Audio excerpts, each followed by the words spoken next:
Hello, I'm Chris Barrow with the BBC News. The operation to find a missing tourist submersible near the Titanic wreck is expanding to include more resources and private companies with expertise in deep-sea rescuing. The US Coast Guard says the 5 people on board now have less than 40 hours of oxygen left. It confirmed there was a huge effort underway to get heavy equipment to search the site. Carl Nasman is in Boston. They don't have much time left. We know that this is a vessel that had about 96 hours of air on it when it began its descent on Sunday morning. We're now more than 2 days beyond that. We are getting new information about potentially a game-changing bit of equipment. The U.S. Navy is saying that a flyaway deep ocean salvage system could be deployed as soon as tonight, reaching Canada. We would then have to make it to that area, but this is something with the capability of retrieving lost vessels or lost aircraft from the bottom of the ocean, and this is, at least the hope is, something that if they are able to locate this submersible could bring it up from the bottom of the ocean. The police in Honduras say more than 40 people have been killed in a fire at a women's prison during a clash between rival gangs. It's thought 25 of the inmates burnt to death. Others were shot. Here's Katie Watson.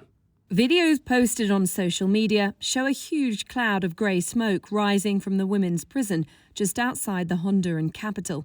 It's understood that a fight broke out between rival gangs, after which one gang set fire to the cell of another.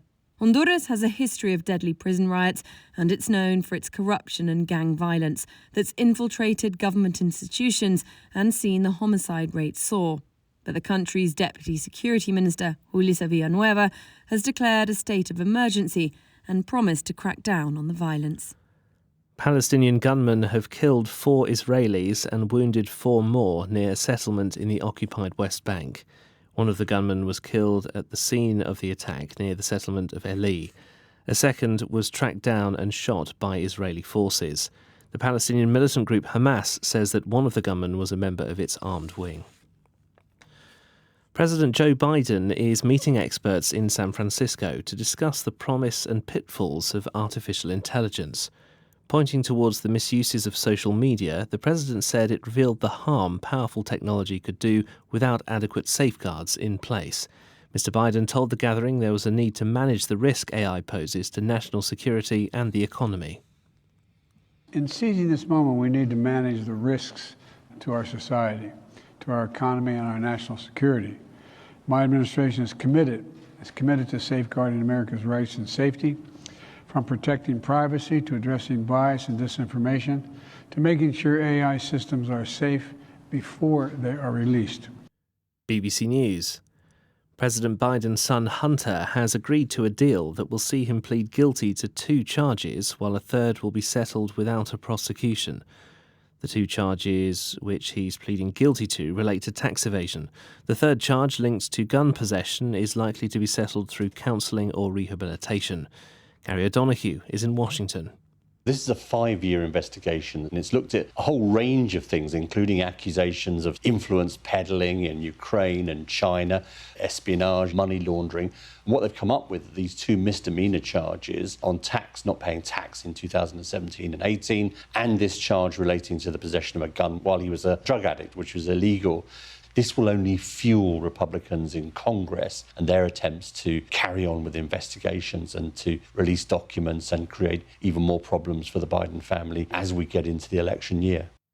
Peruvian police have arrested a former prime minister for allegedly conspiring against the state and joining an attempted coup by the ousted President Pedro Castillo. Betsy Chavez was detained at her home in the southern city of Tacna. She's denied having knowledge of the alleged coup attempt. Other former ministers of Mr. Castillo's government are also under investigation.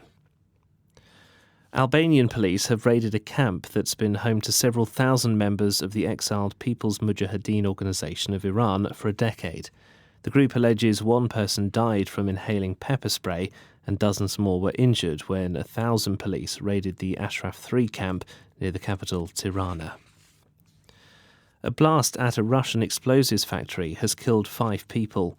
The authorities said a dozen people were also injured at the plant, located in the Tambov region southeast of Moscow. Investigators said human error was involved in the explosion, and Tambov's governor, Maxim Yegorov, ruled out an attack or sabotage. BBC News.